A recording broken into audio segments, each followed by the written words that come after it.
भक्ति एक अलग तरह की बुद्धिमत्ता है जो आप बुद्धि से नहीं समझ सकते, वो आप भक्ति से समझ सकते हैं।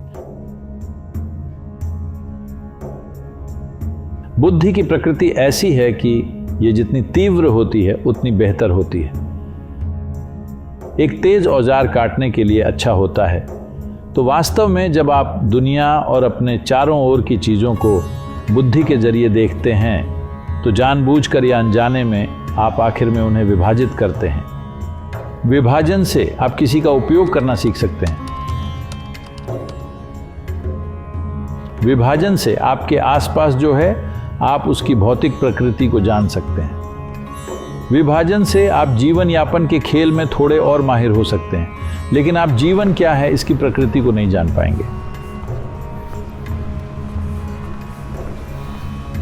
भक्ति शब्द का मतलब है कि आपने स्वयं को विलीन करने का तरीका खोज लिया है, यानी जो ढांचे आपने बुद्धि और स्मृति के माध्यम से बनाए हैं उन्हें आप विलीन कर देते हैं।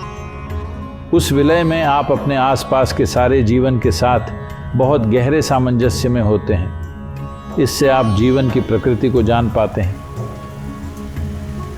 सीधे शब्दों में कहें तो बुद्धि से आप जीवन यापन करना सीखते हैं, लेकिन भक्ति से आप स्वयं का जीवन बनाना सीखते हैं। अगर आप कुछ जानना चाहते हैं तो एकमात्र तरीका यही है कि या तो वो चीज़ आपका हिस्सा बन जाए या आप उस चीज़ का हिस्सा बन जाएं।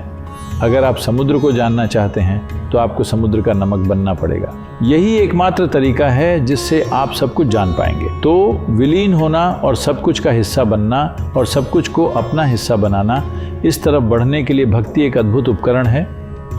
अक्ल की तुलना में भक्ति बुद्धिमत्ता का ज़्यादा गहरा आयाम है, क्योंकि अक्ल स्मृति के सहारे के बिना काम नहीं कर सकती। स्मृति मतलब सीमित संभावनाएं, क्योंकि कोई भी सब कुछ याद नहीं रख सकता। हमारी स्मृति एक सीमित भंडार है, तो जब हम उसके सहारे काम करते हैं तो हम जीवन का सीमित रूप बनकर रह जाते हैं। भक्ति एक बहुत गहरा आयाम है, न केवल हमारी भावना का बल्कि अस्तित्व का ही एक बहुत गहरा आयाम। नमस्कार।